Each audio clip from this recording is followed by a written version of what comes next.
चुनाव में कोई जीते कोई हारे, ईवीएम की चर्चा होती है।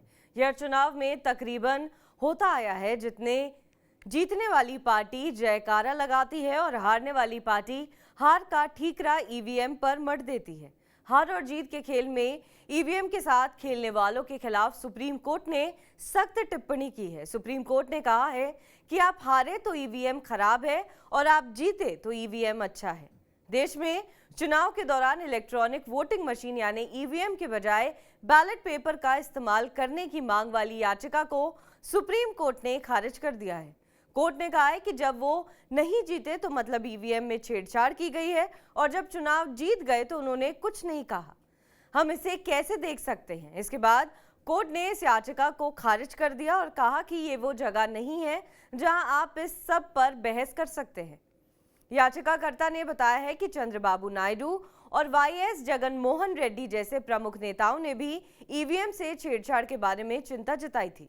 तो सुप्रीम कोर्ट की बेंच ने टिप्पणी करते हुए कहा कि जब चंद्रबाबू नायडू या रेड्डी हार गए तो उन्होंने कहा कि ईवीएम से छेड़छाड़ की गई थी और जब वे जीते तो उन्होंने कुछ नहीं कहा।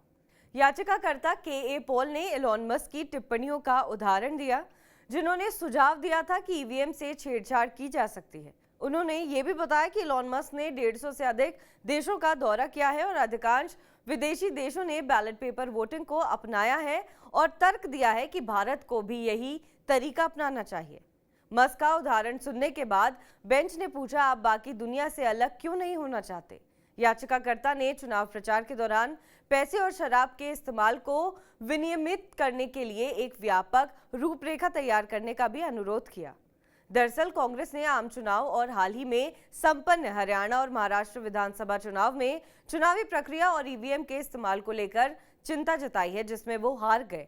चुनाव आयोग ने सभी आरोपों को ये कहते हुए खारिज कर दिया कि वैधानिक चुनाव प्रक्रियाओं में किसी भी तरह के समझौते का सुझाव देने के लिए कोई सबूत नहीं है।